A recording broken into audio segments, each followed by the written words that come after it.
welcome Raghuji and all the invitees whom Raghuji has sent the link to. We're excited to have you here. And welcome to our ICF Chennai members and associates who could make it despite the holiday season. And thanks Krishna, Baburaj, Soundar and all the board members for your support now for joining in. So before we move ahead, I will just give you a few details about this session. This session is going to be like a question and answer session, not like a presentation, more of a free flowing. We'll be knowing about Raghuji's journey and all. Kannan will be telling us more about that. So this session is awarded one CC core competency unit and one 0.5 RD by the ICF Global. So we got the confirmation today and happy to share with you. And as is the practice, we'll be giving the opening password and the closing password and also the Google link. Neetu and Krishna will be supporting us in that. And participants have to fill the form. Whoever wants the CCU, they have to fill the form and they have to give the opening and the closing password as well, input the closing as well.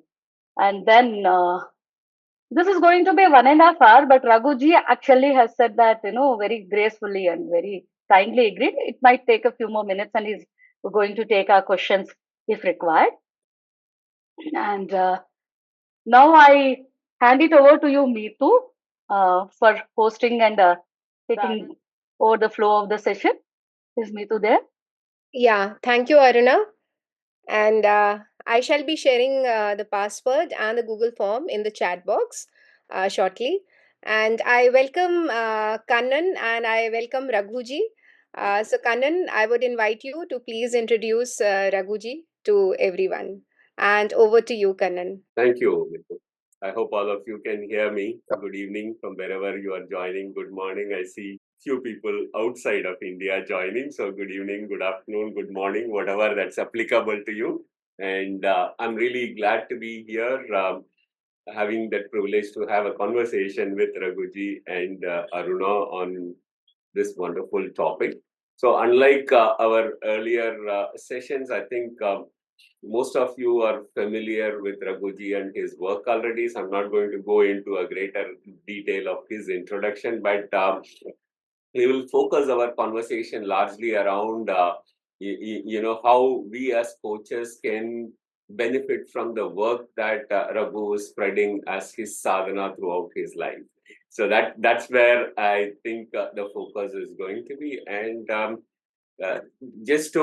for those people who are not familiar with Raghuji already, Raghu Ananthanarayanan is a joint director, the Center for Chitta Vidya and Indian Psychology. He is also a founding partner in the Institute of Indic Wisdom.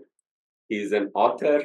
He's a founder of various institutions, and I would say his life is yoga in many ways. So from the way that I see his profile, I see he has dedicated his entire lifetime to spread this wisdom to corporates and coaches like us and to the rest of the world. So welcome, Raghuji. Glad to be here, Kannan.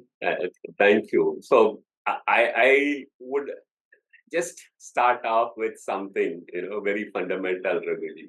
So while we know the glimpses of you through your work and the books and the videos and the training programs which some of us would have attended, I think my first question to you would be, what inspired you to choose this path? Okay, so that's a bit of self-reflection, nostalgia time. Yeah. So what inspired me is two things I would look at. One is my meeting with a person called Dharampal, S. Dharampalji. He was one of the Gandhian. He was a Gandhian and he was very close to Gandhiji, and he was the director of the Wardha Institute for a long time. He was in Chennai just when a few of us were completing our graduation, and one of the questions he put to us was, now that you've completed your IIT or engineering, how are you going to help India to grow? Are you going to run behind the tails of the West? What is going to be your path? And he made one very, very interesting statement. He said, if you really want to look at India and you want to invest here, go and study with a great master for at least 10 years. But don't come back to tell me how great India is. I'm not interested. Tell me what you can apply to solve today's problems. Yeah, so that was a extremely important turning point. And I went and studied with a very great teacher called Yogacharya Krishnamacharya. And for people who don't know about him, unfortunately, not many people know. He was B.K. Iyengar's teacher, and more than 50% of all the yoga teachers in the world today would be related to this sampradaya, which is Krishnamacharya, his son Deshikachar, B.K. Iyengar, and several others, yeah, Patabi Joyce and Ramaswamy, quite a few. And their students and so on are the more than 50% of today's the world teachers. So that was one extremely important thing. The other was my meeting with J. Krishnamurti at a time when I was going through a very difficult period in life. And that was another major turning point. Can you tell us a little bit more about your interactions with JK and Krishnamacharya and the great masters that you were talking about? Okay. See, I met Krishna ji when I was really at the nadir of my life. And in our coaching, in our facilitation program, we ask people to draw a river of life kind of picture. Yeah. So my river of life picture will look like the western boundary of India. So I'm along this Kutch area for a long time, let's say until the age of 24, 25, everything looks fine. And I'm even playing polo at that time. And then I discover that the entire industry my dad is, he was running and all that was completely hollow. So just when I was going to start work, the whole thing crashed. So it's like this part of Gujarat, nah? And then you fall, tumble down, straight down Kerala, all the way down to Vivekananda Rock. Yeah. So I met Krishna ji at Vivekananda Rock. And that was a tremendous turning point because all that he did was actually just listen to me. So I remember at that worst point in my life, and I'm sure if I hadn't met him, I'd have gone down the drain, into the sea, and that was the end of it. But he listened to me for about an hour or so, talking about myself, what I was going through, and all my turmoils, at the end of which he simply said, this is not your issue. Your issue is the deep hurt you experienced from a letdown from your dad. Now, what's important is not what the words that he said, but through that 1 hour or more when I was talking to him, the quality of listening was something extraordinary. It was like speaking to space and light.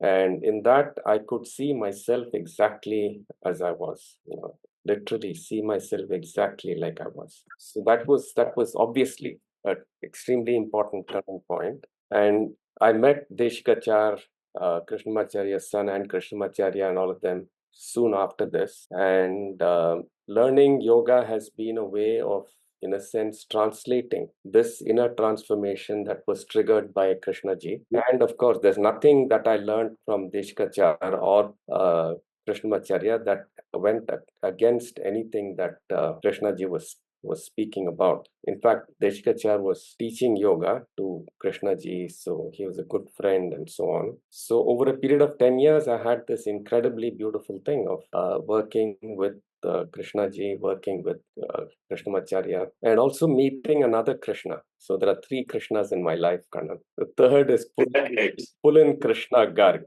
Yeah, he was another extremely important person, but his influence is more in terms of learning how to translate what's happening inside into a dialogue or a conversational space and what that means. But the primary transformations were from Krishna ji and Krishnamacharya. Thank you for sharing that. And I just wanted to ask one follow-up question. Yeah. So the general understanding, okay, it's not probably true for all of us, but generally when we speak of yoga, people relate to it as a breathing and asanas. Right? Yeah, I know. How different is the work that you have expanded it to cover various other elements? So where in the Indic wisdom all these really fit in? Can you talk a little more about that Antaranga yoga? Yeah, thanks. See, the problem is that most of us learn about yoga from abroad. We don't go to Indic teachers and learn most of the time. Yeah. And there, what is happening is some elements are taken, commercialized, and sold back. Yeah, unfortunately, that's the reality. And the funny thing is, Krishnamacharya had written about this trend in 1932 or something. He wrote a book called Yoga Makarandam, in which he has talked about this tendency. And he says, soon we will be learning from people from abroad. Yeah, which was very prescient kind of a statement. Now, Yoga Sutras of Patanjali, there are 196, I think, sutras that forms the basis of what is yoga. Okay, and these sutras, like in all Indic learning, there is at some point of time, there's a person called a Sutrakara who has a prodigious knowledge about that particular subject and puts down in aphorisms all the critical ideas that pertain to that particular subject. So you have sutras in various things. You have Brahma Sutras. So Vyasa composed the Brahma Sutras. Then you have Jaimini Sutras, right? And then in the Buddhist tradition, you have the Lotus Sutra. So this Sutra tradition is a very widely held tradition in Indic philosophy. Now, in Patanjali's Yoga Sutra, less than 5%, means about 10 to 12 sutras or something like that, will be directly talking about asana or pranayama. Yeah, so you have about 180 left, right? What is the 180 talking about? Now, the rest of the 180, about 100 sutras, are talking about almost everything that you know today as psychology. Yeah, it starts with what is perception, how perception takes place, what is disturbed perception, what causes disturbed perception, what is sorrow and dukkha, how does a mind that is sorrowful and full of dukkha, how does that person behave, and how do you help this person to go from this mind, which is called a vyuttita chitta, which means like a rubber ball bouncing up and down, to a mind that is capable of ekagrata. Ekagrata means one-pointed focus, attentiveness, more than focus, on any chosen inquiry. And then there are sutras that talk about the extraordinary capabilities that come up when you're able to do this focused meditative attentiveness, and it goes beyond. So this portion, which is the transformative part, is called Antaranga Yoga. The first asana, pranayama, and a little bit of yama and niyama, not even niyama, yama, are all called Bahiranga Yoga. Because you can show that externally. I can show you an asana and tell you what to do. Yeah, I can see how you're behaving and tell you some things about the way you're behaving. But the rest of it are all happening inside you. That is why it's called Antaranga Yoga. And then it goes into something called Parama Antaranga Yoga, which is very deep levels of meditative states and so on. Those are called Paramantaranga Yoga. And nothing that's been talked about in yoga will fall outside of Patanjali's Yoga Sutra. And if anything is talked about, like beer yoga and all these idiotic things, don't belong to yoga. Yeah, this defines the whole thing. And psychology, yeah, which is called Chitta Vidya. Chitta means the entire mind. Vidya means an understanding, deep understanding of that leads to action. So Chitta Vidya is a subset of Patanjali's Yoga Sutra. Thank you. Chitta Vidya. Thank you. Yeah. While we have heard that term in variety of contexts, this is the first time that I'm getting a larger holistic picture in terms of how these are coming together. And Kannan, we'll have to differentiate Chitta Vidya from Chit Vidya. Yep. Chit Vidya is about the Paramantaranga Yoga part, understanding the nature of consciousness, the nature of Brahman or Purusha and all that is Chit Vidya. Our normal minds, which are Vyuttita, which are disturbed, cannot understand Chit unless you go through this transformation and are capable of this meditative attentiveness. And through that transformation, you get to realize, you don't know because the self is gone by the time you understand these things or comprehend these things, right? So there's a way by which this Prakriti or this being travels into deeper states of realization. That is Chit Vidya. Yeah, I'm not dealing with Chit Vidya. absolutely. Yeah. I'm only Chitta Vidya. Chitta Vidya, which is largely the human psychology part of it, and understanding the mind is what you today, are. I would like to emphasize what is today called psychology. Right. Is all of that.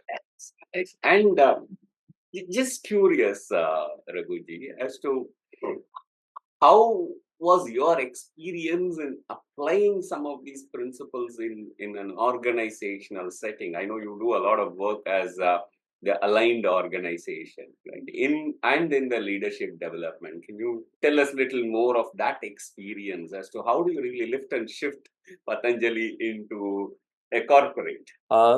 See, I've been extremely lucky, Kannan, in many ways. Yeah, there have been a few CEOs who knew what I was doing because, just when I left college and I was, into this, I would have this very interesting conversation with people I met. Yeah, I remember one particularly where a very senior person in an organization sat me down when he knew that I was also studying yoga, and he said, "What is wrong with you? Yeah, you've just finished IIT. Why are you going into these idiotic things and all this kind of stuff?" And my father-in-law has never introduced me as a yoga teacher. He will only introduce me as IIT, right?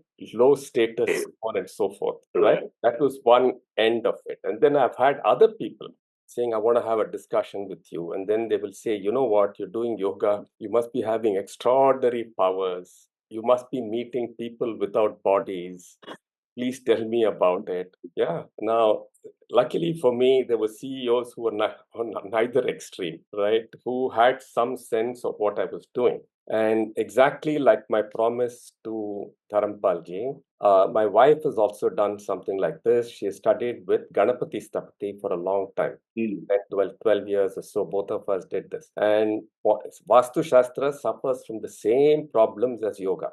This Kanna Poidam, Kada Poidam business is not Vastu Shastra. This thing of this, you do this, your eyes will go blind. That's pretty nonsense. That is fear mongering, but makes a lot of money, unfortunately. Yeah, the Vastu Shastra is full of extremely powerful design principles. Yeah, like for example, the fundamental idea of Vastu is that every design must have three components. It's like a triangle. One is called Bhogadyam, which means it must be functional. If you build a house, it has to serve the functions for which that house is built. So there are rules. If you're an agricultural person, how do you keep, what do you need in the house? If you need public places, all of that. These are design principles of that. The second is called Sukha Darshan, which means it must be aesthetic. Aesthetic doesn't mean only looking aesthetic. It must be extremely economical and efficient in what it's doing. And the third, which is the most important, which you don't find in any design discussion anywhere in the world, is called Ramya, which means it has to be evocative, right? So I would take this principle, for example, and look at organization design, right? So you can apply this, now effectiveness, efficiency, and evocativeness. Absolutely. Yeah. Now, if you go into any organization discussion, they only talk about efficiency and effectiveness. They don't talk about evocation. And my belief is the price they pay for not looking at evocation is actually very high. Because fundamentally, work is done, at least till now, is done by human beings. And if there's lack of trust between human beings, you actually pay a very high price. But this is like friction. You can't quantify it. It just increases the heat in the system. You don't know where this heat is coming from, type of a thing. So I've worked with culture building using many traditional ideas. Like there might be some people here who still have some linkage with Indian village systems. There's a very beautiful idea in the village system called the Kudam. Kudam Tamil means Kudum Idam, bringing together. And many traditional families still have this. They have a central courtyard in their home, which is called the Kudam. Now, when an important question comes up, the Karta will call people into the Kudam and talk about the critical question that has come up that is going to impact the family. Everybody in the family can come regardless of roles, age, status differences, none of these. Everybody has a say. So once the Karta speaks about this, there is an open time which might be a week, maybe a couple of weeks, where people will have a discussion about it. What does it mean? And all of this kind of thing. And we know families, nah? You know who's got who's here. So there'll be some consensus building. Then somebody will say, no, this won't work because they've talked to somebody. So all this consensus building will happen. And finally, a few of the elders will go and tell the Karta, look, this seems to be the consensus. He will then announce that this is the decision.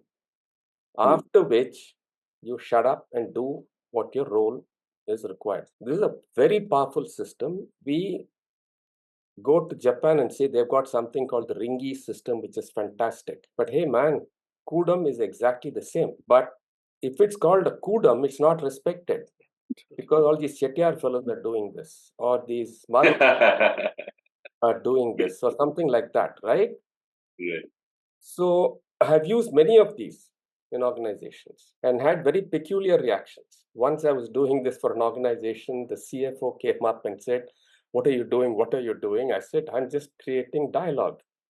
He said, sir, I'm part of my village panchayat. My family is the head. You're doing something that is done in the panchayat. How can you do it in an organization? Why Vellakarans have told you how to run an organization.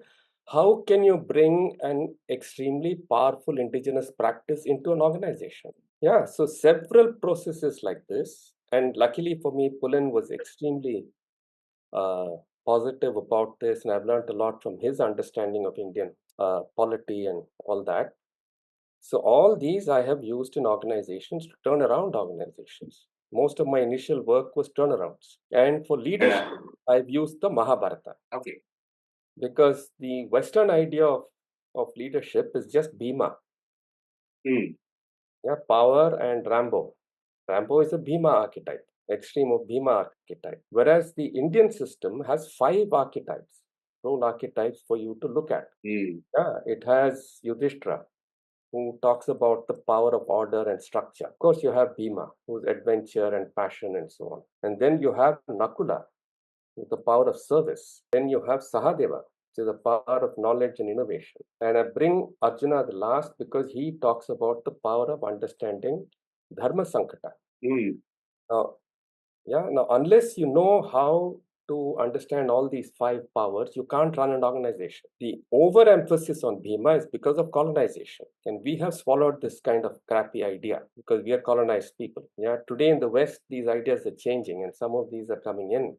Here, we're finding it difficult to accept. I don't know why. It just intuitively makes sense. And it makes hell of a lot of sense in an organization because anybody who's been in a leadership position knows that it is not power or anything that makes you capable of leading. It's your ability to understand Dharma Sankata. You're constantly weighing things which are permanent realities. Your short term is a permanent reality.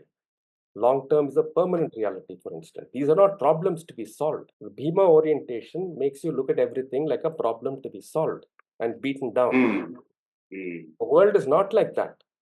The world is full of paradoxes and contradictions. Yeah, there is the pull of the customer. There is the pull of technology, right? The customer wants things that the technology is going to cost hell of a lot for you to give it to him, right? So every part of the organization is in tension with the other parts of the organization. Yeah. And we have a very beautiful old Indic design principle of how to deal with tensions, which is very similar to Buckminster Fuller. Yeah. If you know engineering, you know the difference between compression structures and tension structures. Like, for example, the geodesic dome is a tension structure. First designed by Buckminster Fuller. Yeah. The basic tension structure is a tetrahedron. Yeah. So there is a text in India called the Tripura Rahasya. Says that the entire structure of the universe is a tetrahedron, basically, where there are 4 Shaktis that come together. One is the Chit Shakti, the power of consciousness or Purusha or life, whatever you want. And then in the operational end or the Prakriti end, there is Ichha Shakti, which is the power of emotions and desire or pure desire, Kriya Shakti, action, and Jnana Shakti, knowledge. So these 4 come together, and once they come together, they start generating the world, generate the universe, they generate everything. This is a very, very powerful fundamental idea instead of a hierarchy. Yeah, so I've used this idea as a basic way of looking at organizations and talking about the tensions between the voice of the customer, the voice of the shareholder, the voice of technology, and the voice of the members of the organization. And then you have to place this tetrahedron on the earth, which is the voice of dharma. So obviously, organizations that are exploiting the earth are not going to last. So these are all extremely powerful ideas from various Indic Shastras that can be applied to organization design. Yeah, I don't share all of this unless a person is interested in Indic. Yeah, because people go into apoplexy nowadays if you use Sanskrit words, which is idiotic, or they go into extreme forms of allergy. But there are phenomenal ideas which are very, very applicable in today's context. So one a last question before we deep dive into the relationship with the coaching and how can this empower people. So when it comes to the organization part of it, the one aspect that you touched upon about the 5 seats of power that you touched upon. So in short, what could be the dharma of a leader? See, Kannan, it's important to look at what the way I'm looking at the word dharma. This is just a saramsham. It's just a gist of Essence, essence of what is said in the Mahabharata. Yeah. The way I'm putting it is an action that I do. I have to ask the question for every action that I do. It's enlivening me. Is it enlivening my context? And is it enlivening the world we are living in simultaneously? Simultaneous is very important. Yeah. You don't make money exploiting the world and then say, I'm doing dharmic work and giving money away, assuaging your conscience and saying this is dharma. That is not dharma. Dharma is this answer to this question. Am I enlivening all 3 simultaneously? The current Yuga Dharma is to ask only the first question. What's in it for me? Yeah. So a leader who is conscious today has to adopt this idea of dharma. Otherwise, we can't sustain the earth. It's gone. We are into a poly crisis. People haven't listened to it. This has been talked about from the 70s. Suddenly, the World Economic Forum is talking about poly crisis. They talked about it in 1970. The same picture that is brought about in that 80-page thing that the World Economic Forum has put out was put out by J. Forrester and group in 1970. Very little different. The world has not listened, except a few people. Now, these are not options. Yeah, being meditative, understanding Dharma Sankata, yeah, designing for evocation of human beings. These are not options because we are seeing the results of a different paradigm very, very starkly. Yeah, if Chennai is having huge rains, it's simply because dharmic principles in city design were not followed. Every area around the place, you have put buildings. There are a couple of colonies, yes. Yeah, by the way, there are a couple of government buildings, huh? In one of these areas, they get filled up to the first floor. Obviously, they'll get filled to the first floor. They were designed for that. So you're paying a huge price for this. It's time leaders woke up first. See, the most strange things I've seen, Kannan, is, I've sat in some board meetings. Inside the board meeting, everybody is talking about 12%, 14%, 20% year-on-year growth. For coffee, they're talking about issues of climate change. So when I asked them, hey, isn't there any cognitive dissonance between the two? Guess what the answer is? What else can we do inside the board? Come on, man, you're a leader. Find a way, of balancing this because it's so obvious. Very true. That's the stark reality that we are dealing with. And I think it's important to have that hope that things will change and people will adopt it at a point in time. And, very interesting the way that you related the principles into the organizational development and dharma and being as a community of coaches. I think when we work with leaders or we ourselves show up as coaches, there have been numerous learnings that you can pick and adopt. And Aruna, I would like you to talk about the SaptaSwara and take that conversation. Thank you, Kannan and Raghuji. Chit Vidya, Chitta Vidya, and Shakti. There's a lot of amazing concepts and how you actually link them to organization development. It has been a curiosity of mine when I followed your articles, and it was awesome. And if I see the chat, many people actually, started enjoying it, and there were a lot of positive comments on the chat. So we will take up the questions a little later. Right now, I think most of us as coaches are interested in that main, no, the topic we said today, the SaptaSwara framework of coaching. When I've gone through your article, it talked about Maitri, Dhyana, sorry, Dharma, Dhyana, and then Karma, all these things. So would you please briefly tell us about this framework of coaching, the genesis and how you could relate it to coaching and the part itself, the coaching part itself? Yeah, I'll do that. Some of my friends are here. So some of these kind of questions, I'm going to refer to them because they are the coaches who have applied some of these things that they've learned from me. Yeah? So there is Ajay, there is Steve.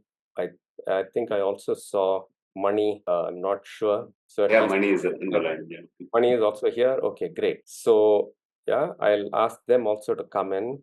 Right now, one of the areas of my focus has been a lot of work with facilitation, training facilitators and so on, and of course doing coaching and all of that. Now, the key which is there in the Yoga Sutras is that says that if I am in dukkha, what do I do? Yeah, and I'm assuming most coaching is when somebody comes to you saying I'm in dukkha, one way or the other. Yeah, I can't function here, whatever, some form of dukkha. So there it says that you ought to go and speak to a person called a Vitaraga Vishayam. Now, who is a Vitaraga Vishayam? A Vitaraga Vishayam is a person who has dealt with his own desires, aversions, and fear of life and got disentangled from all the conditioning and so on that produces these three. Yeah. So the normal conditioned way in which we are, what I talked about earlier as the Vyutyita Chitta, the rubber ball mind, is full of fears of life and death. It's full of desires and aversions. Yeah, so that's why it's in dukkha. Now, if this mind goes and talks to another rubber ball that's bouncing around, there's going to be a huge amount of reinforcement of the Vyutyita quality without the damping down, right? It's very simple. So, Vitaraga Vishya is a person who's in Shantam. For me, the greatest Vitaraga Vishya I've met is Krishna ji. Thanks for Kannan to asking me that question, right? So, unless I, as a coach, am in Shantam, when I'm listening to you, whatever you have to say, and some of the things we listen to in coaching, all of us knows are quite disturbing, yeah. And facilitation, Steve and I, and all of that, we work with groups and for 5 days, 6 days, 15 days, 10 days at a time. And what we listen to are deep traumas of people. Now, in normal coaching, you may not get into this, or you may. Most of the coaching that comes to me is, people with trauma. Yeah.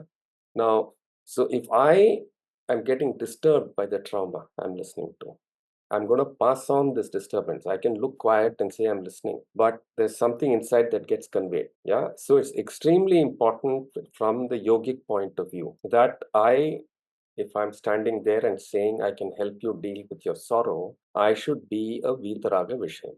Vitaraga means Vigata Raga. All my raga and dvesha and abhinivesha, which is the fear of death, aversions and desires, have all fallen away. So I can listen to whatever you're saying without my insides getting disturbed. Okay, then what happens when I'm listening to you like this? The possibility of a deeper intelligence that is not from my brain coming and responding to you is much higher than if I'm making, what is the framework to apply here, what theory to apply, whose thing to do, and all this actually comes in the way of this absolutely simple human interaction. Yeah, Carl Rogers also says exactly the same thing. He learned it from studying the Tao for many years. His client-centered therapy is simply about listening. Now, the question is, how do I become a listener like that? So that is where the yogic practices become extremely central. Now, this is not something I'm saying. Everywhere in the world, if you have to learn how to go inward, you're coming to one form of yoga or the other. Maybe they take a bit of it and call it MSBR or some BSBR or something like that. But basically, they're all techniques drawn from the Yoga Sutra. which are applied to various levels of the mind. So when a mind is very disturbed, we would give them certain types of practices. If it's less disturbed, certain other types of practices. So there's a progression, right? So I, as a coach, ought to be continuously working towards becoming a Viragha Vishay. And the more I work towards this, the more my responses will be appropriate. Yeah, it's actually a very simple thing. Yeah. So some of my colleagues have worked with me for a time on some of this. It'd be nice if they can also answer and come up with how this has helped them, this process of inner sadhana and so on. So you have not just me saying this is important, but a few coaches saying, yeah, it makes sense, because whether they're doing the right thing or not, they've been around me for a few years. I don't know why. So, should we also start with what are the steps you said, maybe Steve or someone of your colleague can, just for the understanding of our readers, there were 7 steps I'll tell given you in the the framework, steps. right? I'll tell you the steps, and then Yeah. maybe we can ask some Yes. of my colleagues how they have experienced it and so on. Yeah, that would be great. Yeah, see the how this came up. This what I'm calling the SaptaSwara came up because I was doing consulting with an organization. The second generation was taking over, and second generation people are all very smart guys, no? So this guy said, you keep talking about what is Indian, it's all very complex, come and tell me something simple. So I said okay, and went and did some whatever, sitting quietly with the question, contemplating, meditating, whatever you call it. And I had what is now in popular terms called a download of, or channeled some words, or some such language is being used today, right? So I got these 7 words. 7 words are all from the Yoga Sutra fundamentally. The first word is Maitri. Okay, Maitri is one of the critical practices in the Yoga Sutra for a disturbed mind, right? The second is called Karma. Karma means action. Question I'm asking is, am I aware of where my action is coming from? Is it coming from Shantam? Is it coming from anger? Is it coming from fear? Where is it coming from? Yeah. So if I don't know where I'm coming from, my acts of Maitri will be fake, right? Then the next word is Dharma.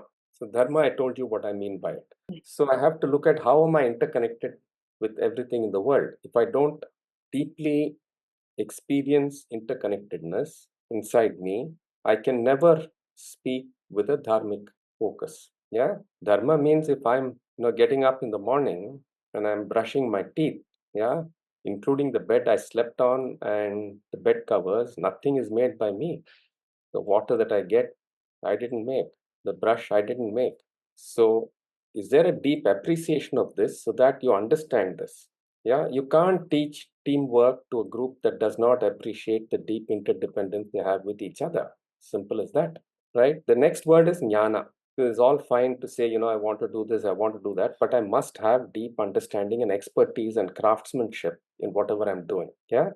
Then Ramya, which is creativity, a sense of delight in what I'm doing, right? And then Yogam. Yogam is to integrate all my energies, and Abhyasa, which is to put it in practice. Right. Now, these 7 words, if you understand deeply, you not only understand the essence of what is Indian, and all Indic philosophies have these 7 words, whether it's Buddhist or Jain or Sikh, everybody has these 7 words and practices to help you to develop each of these 7. So the more you internalize it, the more you will be in Shantam, right? And simple, if you're in Shantam, you'll respond appropriately to every situation that you encounter to the best of your ability. And that's all you can do, na? Instead of screwing up your response with your own particular inner disturbances, you respond as authentically, as clearly, as simply as you can. So I'm calling it the SaptaSwara because it's like swaras. Yeah.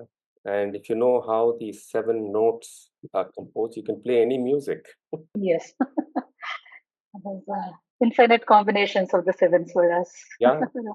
And I've tested these 7 words with, people like Sharada Jain and all that who are philosophers.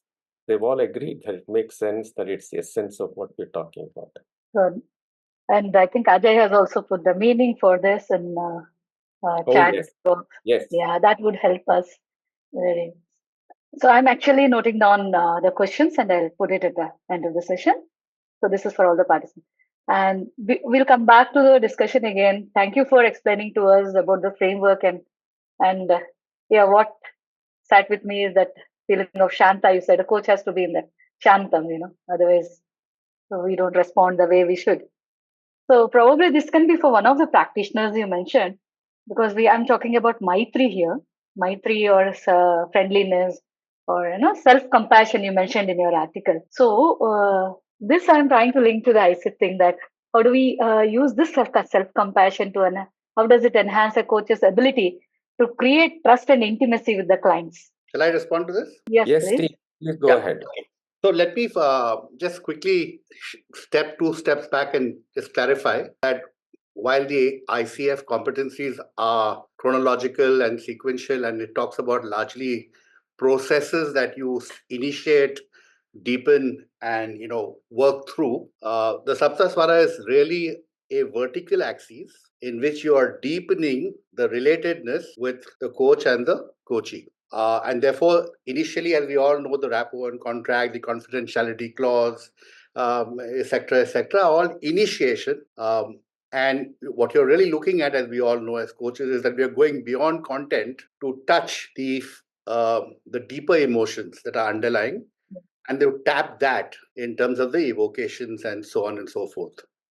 So when Raghu spoke about as a coach, why is it critical that not only are you meeting the coachee where the coachee is, because end of the day, coaching is for the coach to be a container with whatever is happening in the here and now, and for the coach to be present to and acknowledging whatever is emerging, and to be the eye of the storm and contain that as in that container. One of the deeper issues with being a coach is that if the coach himself has not worked, as in the context of working with oneself, then the coach is bound to meet the other with projections, introjections, biases, and therefore it all gets limited to your victimhood, my victimhood, your guardian, my guardian, your judgment, my judgment, your beckoner and imagination, my imagination. And it all becomes actually then notions to notions rather than an actual working with the more subtle aspects of what is emergent.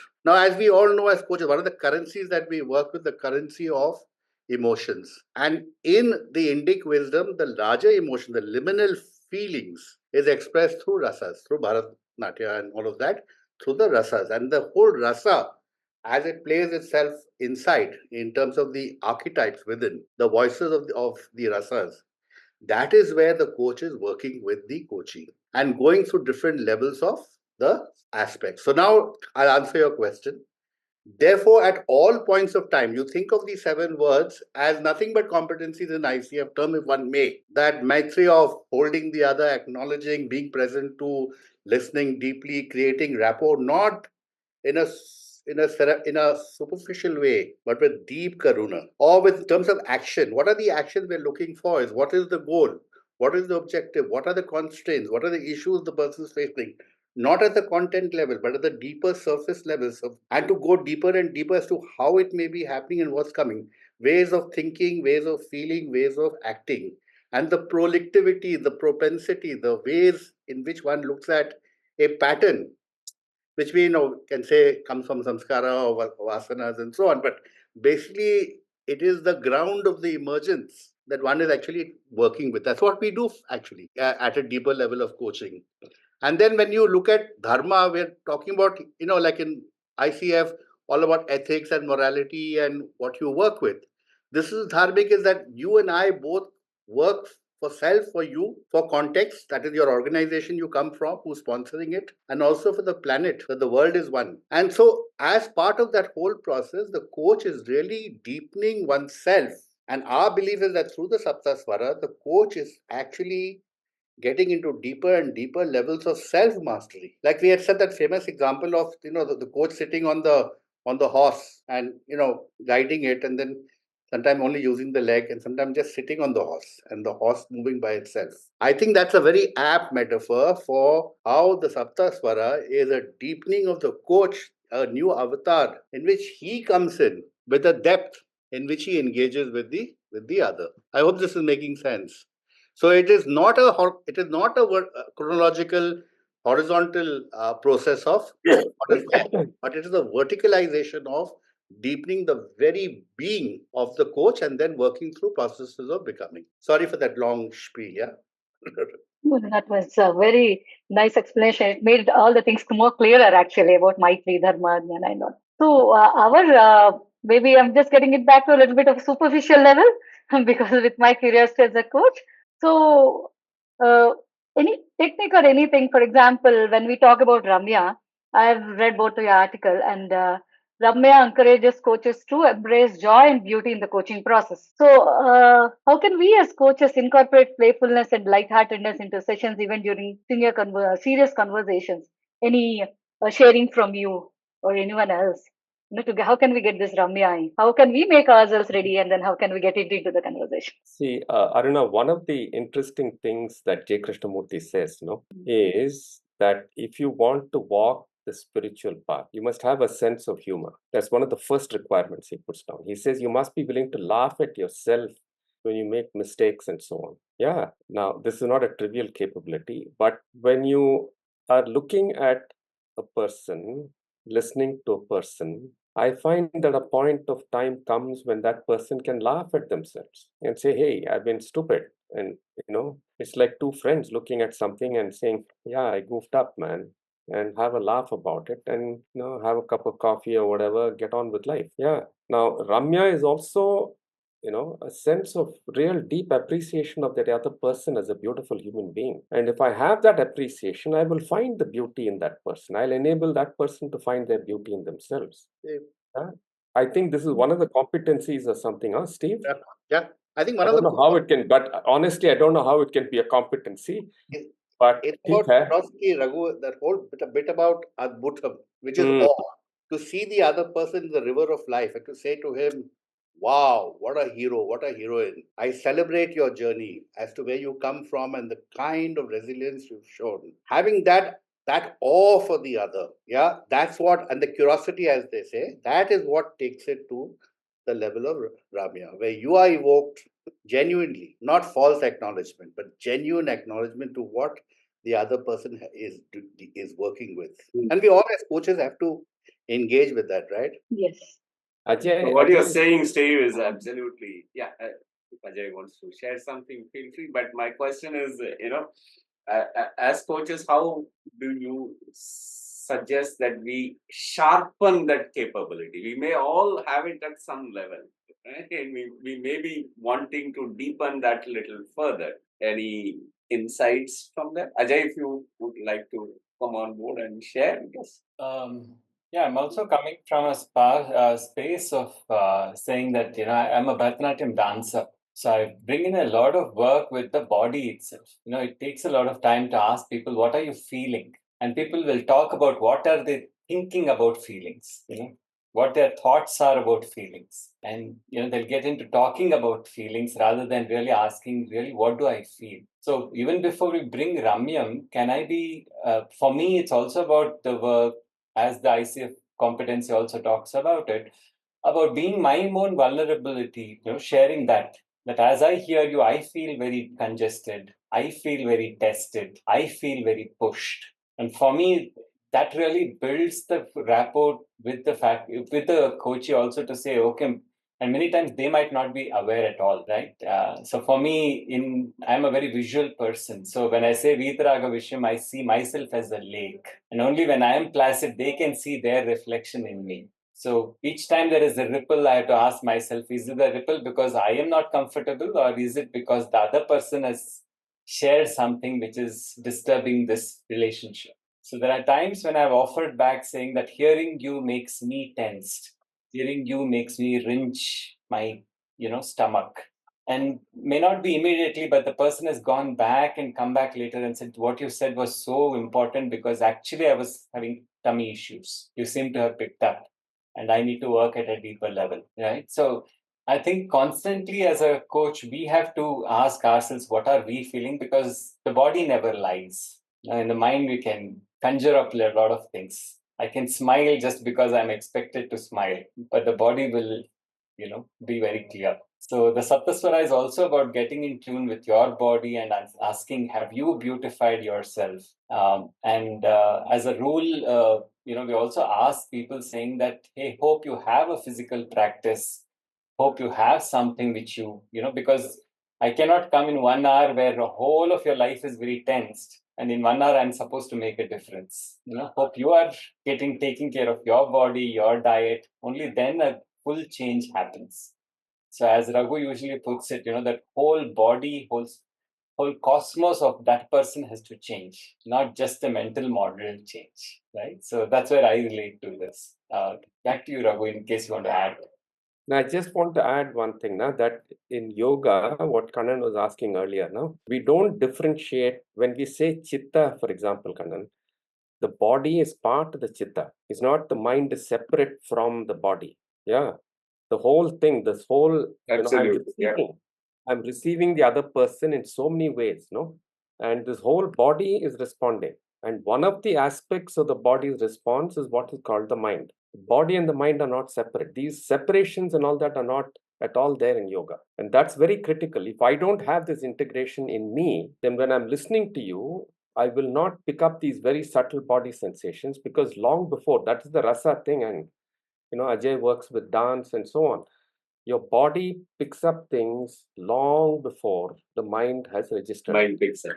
Absolutely. Right? Absolutely. And it's very subtle. So I have to be, as a coach, as a facilitator, if I'm sensitive about what's happening to me, that is the only instrument I have to know where you are.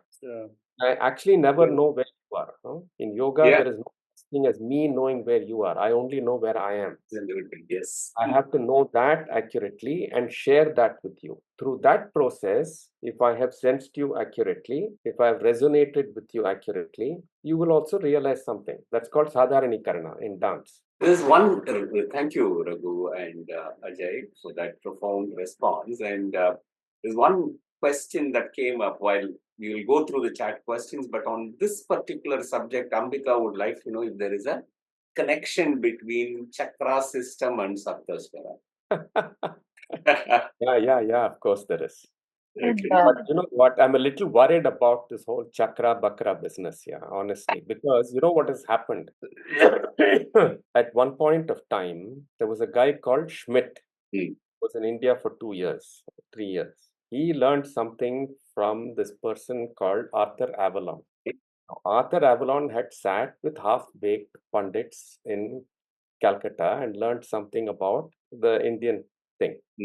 So Schmidt goes back to Germany, and that was the time when almost every university in Germany had a Sanskrit department, and there was a huge interest. So Carl Jung was very interested in what Schmidt was saying.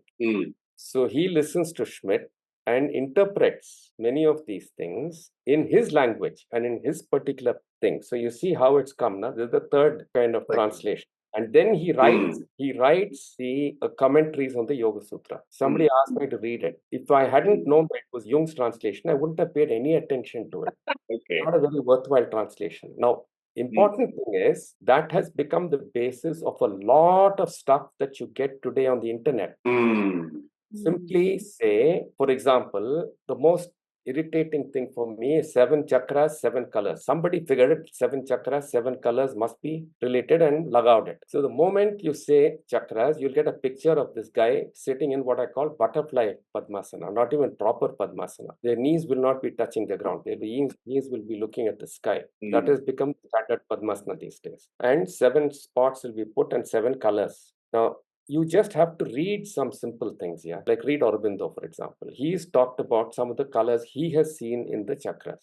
They're very different from these 7 colors. Okay, so there's a whole history of this chakra thing, which came from music and dance and was adopted into yogic practice, because they're all in Indic thought. These are not separated things in any case. If I have to get the sound out, right, I have to do asana practice and be able to keep breathing done in a certain way. Only then my voice will come from my Muladhara. Go on. So the same thing is very important for dance. In fact, the first setup for 1 year or so, I was focusing on low back pain and teaching dancers for a whole year.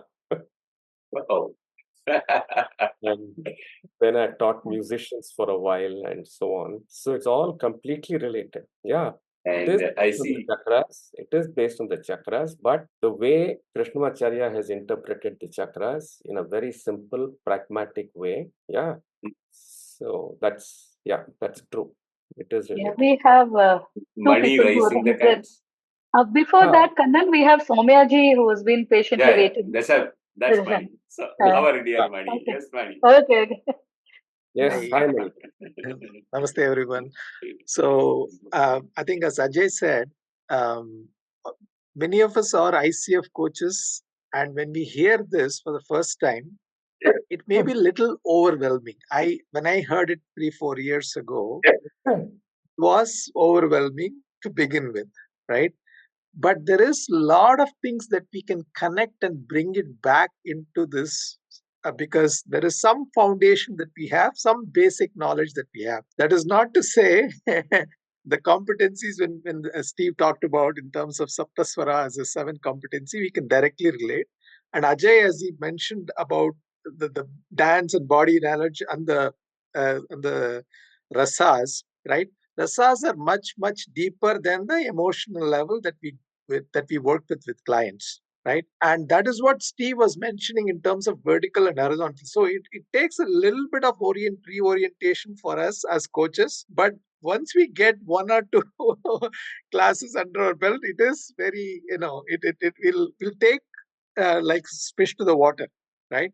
And that is what I want to comment on. And the reason why I saw a comment like overwhelmed in the in the chat.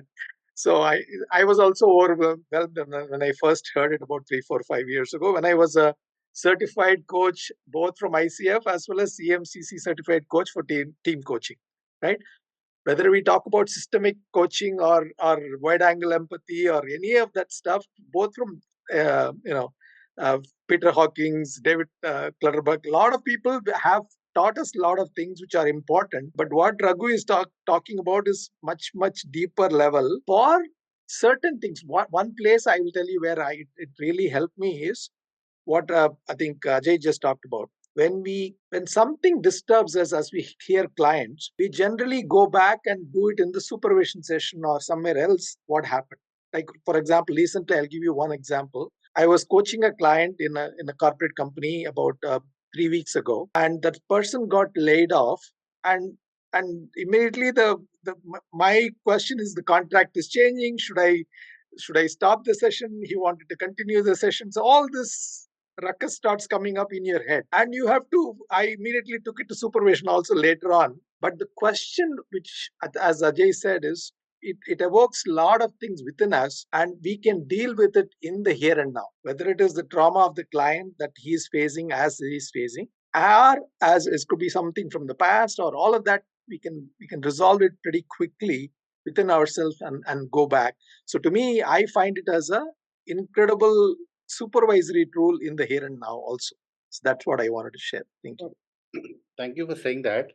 Yeah, on one level, you can have overwhelming of not knowing what to do, which is quite par for the course in the beginning. And the other is anxiety of competencies and skills. So you have this, coaching practicum where you've got these competencies you have to exhibit, demonstrate. You've got tools, you've got models, you've got all kinds of things that you're trying to engage with. When you're going through this deepened level of work, you're not engaging with any tools or any competencies. You are in a state where over a period of time you are in that person's state. There is like a instrument and a musician. They both integrate. Only the music happens. Two dancers come. Only the dance happens. The dancers disappear. Super. So that is not overwhelming. That is absolutely spontaneity. When you are in that state, there is no anxiety, there is no what to do next. You will simply resonate because there's only one option, which is to be in that state where you resonate with the other through the evocation. You're not thinking, what choice do I have? What options do I do? Do I do this? You are just with the other. You feel the other, you see the other, you're with the other, you are the other. You're not a mirror, you are. And that is what we are talking about deepened level in Trikona, which is where am I the Karta, the Sakhi, the Sakshi? Can I see what's happening in the emergent ground? So, yes, true, I agree. But many of us as coaches, we have a lot of anxiety about powerful questions. What tool to use, what to use at which phase, at which stage. This is really without tools. This is you're encountering the other as you're encountering the self. Oh, We're almost at 15 minutes now. Should we take the questions? There are a few questions from the participants. Sure. Before that, I have a question of mine. So, where do we start actually to deepen this, to go to it? How did you, as practicing coaches, Mani, probably? Can you share a little bit? Few of them have come, yes. Mani, you're on. You're on mute, Mani. Yeah, I'll share a little bit, but Ajay and Steve can also embellish more because they are the ones who are running such classes. I had the fortune of working with Raghuji, and then Raghuji said, "Okay, why don't you take it to US, which is where I am currently?" And then I partnered with Ajay and a couple of folks to make sure that we brought this to a wider audience called a Inner Presence Program. The idea is to take presence, as we talk about in coaching, and see how we can convert it to a more nuanced thing called inner presence. But as fundamentally, starts from Rasanubhava. That is where I like to start. I enjoyed it. Of course, I'll leave it to Ajay and Steve to embellish my answer with more appropriate and correct answer. Yeah, I would just like to say that we start every program with understanding your rasas, and how they are placed in your own body. Literally drawing your own body map of your own emotions, how do you feel it, and really becoming aware of that. That becomes, even all our leadership program starts with that. Because unless you start there, people don't understand even what is Shantam, right? Shantam is just not closing the eyes or looking half, it's really understanding where calmness is, So that way we start there, but we have techniques and we have built practices so that people can look at their own progress. And it's very experiential and hands-on.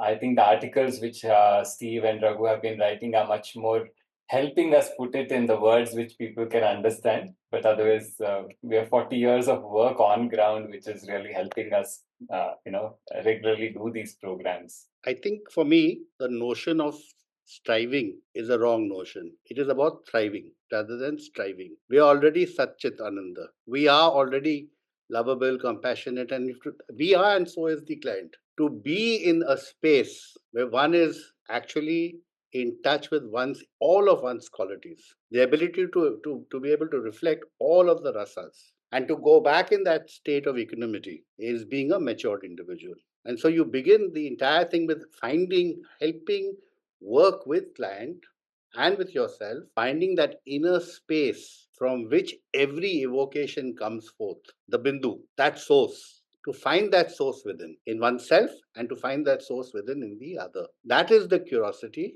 That is the task. And in the Western world, they're using a word called transpersonal, transcendental, and all of that, to invite the third one in. Yeah.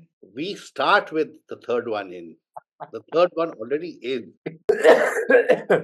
The only one is in, Steve. The rest of them are multiplications of that only one. We start with the one in and also try and find the bindu in ourselves and the other person or the client. And we go from there. So if I understood correctly. Absolutely. Just reminded of one saying from Ramana Maharshi, where there are no others. So it's all in you. Absolutely. That's true. Yeah. Yeah. But I think Kannan, sorry to interrupt. Please go ahead. Yes. Not true as a statement. To find that other in a coaching session, that is the challenge that we absolutely. And what I found is that working with Raghu, for me, at least personally, I was able to get deeper and deeper, and there are published articles and other things that Steve and Raghu have done that gives you an intellectual understanding of what that is. To get it into practice, I think Raghu talked about sadhana and practice as a key element, abhyasam. And that is the deeper work that we need to carry. Even though Steve says, Bindu, as he put it out there, for me, it has been at least 4 years of work, at least to get going in that direction with a lot of other support. And we have a comment here from Johnny. Just would like to know, Steve, what is it? I mean, I think the bindu and finding that one point in oneself and the other person, I think he's relating it. That's when we are in a state of flow or sahaja. So that's true. So there's a question here. Let me just pull it up about positive. 1 minute. Yeah. Can one use positive intelligence to become a Vitaraga Vishayam, or must they become wholly reformed through life experiences in order to become one? I don't know what is meant by positive Um, intelligence. Maybe somebody So else. Raghu, there is a Stanford. This is the Stanford-based one that people are talking about, positive quotient. Yes. I have done that work. There is a little bit of shadow work that is brought in there. You can use some of that in this context also, but this is definitely deeper. For example, I'll give you a quick this thing, Bibatsam and various other elements that we talk about that I think Steve referred to has correspondence in the positive quotient uh, uh, that Stanford, I forgot his name, is bringing it in. But this is a deeper work than that. I've experienced that also. So that's why I'm commenting. There's a question by Ambika again. Let me Sorry. just add Yes. something to that. See, the entire process of Antaranga Yoga is to use every interaction one has as a mirror unto oneself. So you cannot do this work without looking at your own experience and your experience, learning how to introspect through life's experiences is an essential part of yoga. In fact, that's a starting point of what is called swadhyaya, of understanding more and more about the self, and like Mani was saying, at some point of time, you'll have to start looking at your shadows, right? That's when people usually stop this reflective process. That's the most critical area, because that's exactly where the projection and all that starts, like Steve was saying. Yes, Aruna. There are many people who wants to know about more about this framework and any courses you are conducting and all. If you can send me some info, I can always pass it on to their emails. And or would you like to say some? I think there is a So, brochure Ajay, already shared, Aruna. Yeah, I've shared something. Ajay is going to be anchoring a Mahabharata immersion in March. That's a great starting point. That's where Mani also started. And then there is one And last question we will take. Sorry. no, there's another one, man. Let me do this American thing of telling you how to sell my wares, no? The other program that people, they already are familiar with yoga and all of this is a program called the Madhuram, where we're going to do the Yoga Sutras in detail over a whole year. It's a 108-hour program, 2 hours a week for about 52 weeks plus. So that will go into a fair amount of depth, and whatever experiential work that can be done over the web. Yeah, these are the two things that are on offer right now. Yeah, but they can always look up our website, and you can pass on some of the details to them. I Can think I there ask are one last question, Aruna? Yes, please. Yes, please. So to all of you, so maybe it would be, I'm sure a lot of you have experiences in bringing the work with a client. So is it possible, respecting all the confidentiality, can you give us one or two examples for the benefit of the audience to see the power of the work? Then I'll give you easier one. I've written about Sure. it in a blog that Regal has published also about 3-4 years, at least 2 years ago. This is yoga for fundamentally the work that Raghuji has done.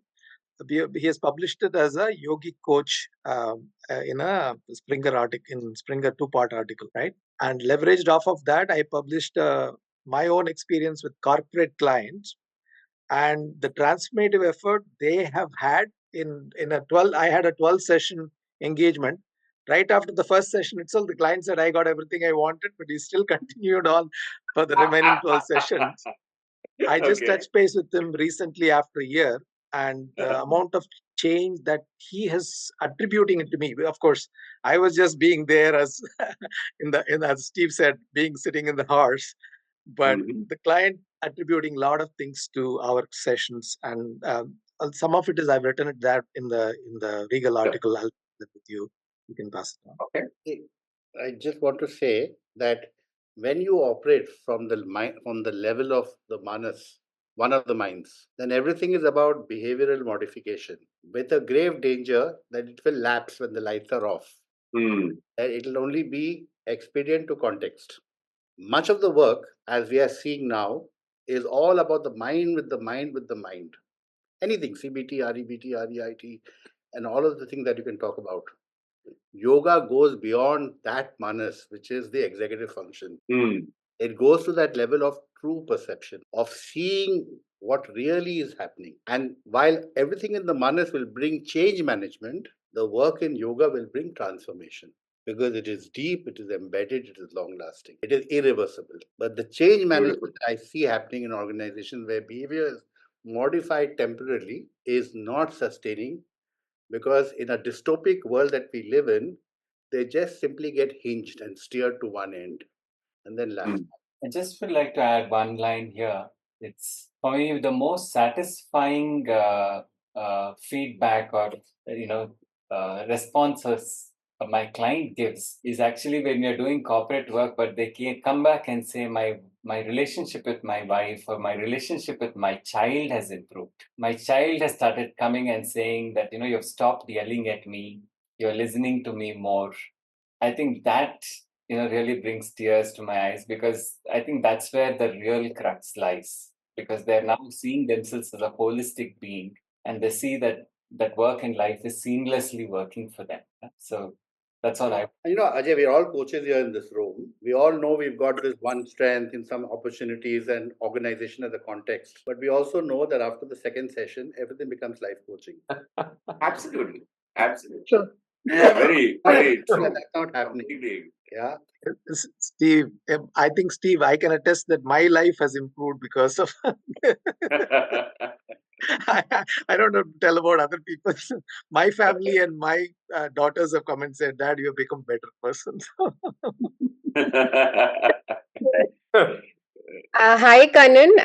I'm just sorry to barge in between. But before people start disappearing, because it's almost time, I would like to just take a picture with everybody on the camera. Yes. Sure.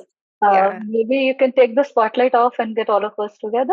Yes, I'm just taking it off. And Raghuji, as we were doing the picture, so any closing comments, last words of wisdom for this 1.5 hour? Great to meet Raghu after a long time. Raghu, thanks. And wonderful to hear from you, Steve, Ajay, and Mani. So everyone can smile. Okay. Here I go. There are three screens, so I'll just take one by one, all the three.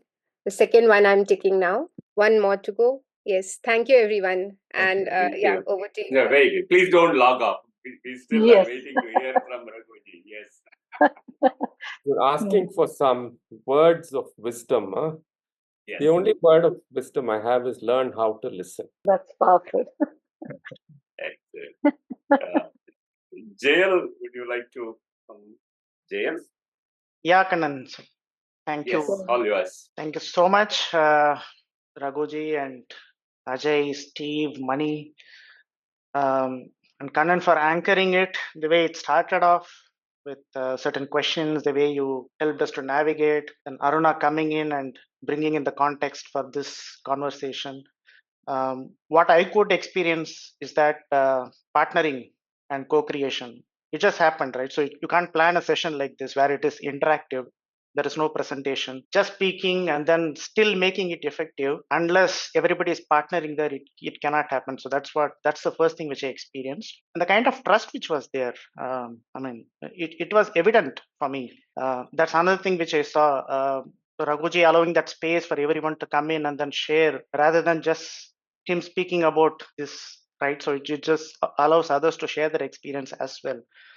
And the kind of presence which was there, that's one thing which I could again see very distinctively. Everything is coaching related, but I think this was a clear demonstration of how it has to be done, right? So that's what I felt from the whole exercise. And listening to it, I think another maybe a metaphor or what came to my mind is that in this 1.5 hours, what I could experience, or each one of us may also feel the same way.